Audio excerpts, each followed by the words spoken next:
my name is Andy Phinney, and my career up until now has been teaching middle school English. I originally got into a lot of acting because I needed some kind of an outlet. And so I started with improv comedy, and then I did some stuff with supernatural parody shows and Grave Tales with Class Act Productions. And that kind of led me getting back into musicals again. I did some stuff. I did Ragtime Street Contemporary Theater. That's how I met Nathan. And recently I did Secret Garden. And for me, acting and theater is like a way for me to connect with who I really am. Because honestly, doing that kind of stuff helped me, and this may sound really cliche, but discover myself. I just love every moment I have to do something on stage in front of an audience that aren't middle schoolers who you're forcing to read and write.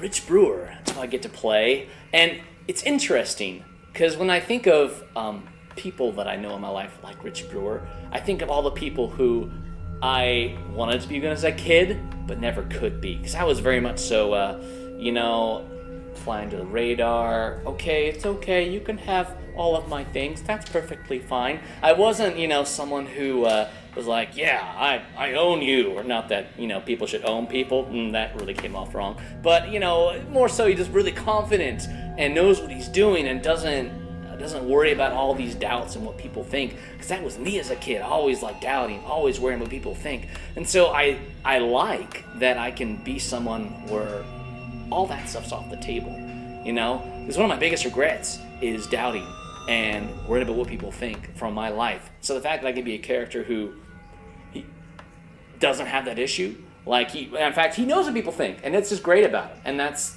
just really cool, that to be able to have that kind of unbridled confidence.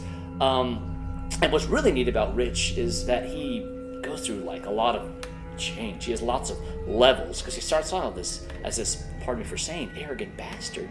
But he kind of goes through a transition, if you will, where he almost becomes childlike again.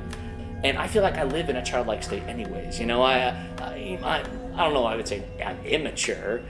I could be more mature, but I enjoy being a kid. Sometimes I enjoy thinking that way, and though I'm still an adult. But it's just cool to have a place in this story, in this character, where I can once again embody that, which is really, really neat. And then, of course, villainry. Rich kind of in the end becomes more or less a villain, honestly.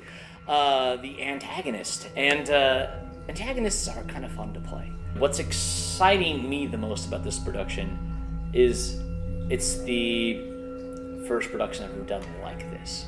I mean, really, it's that. It's for the whole experience of everything, because I've never done. I've done musicals, sure. Maybe some really, really short films, sure, but never anything so long that marries the two. So yeah, the whole, not to sound sad or cliche, but the whole package is what I'm looking for, just the experience. I measure life in experiences, and first experiences are always the best ones, in my opinion. So I get to have a first experience for this show. I mean, I don't know what could be more exciting than that.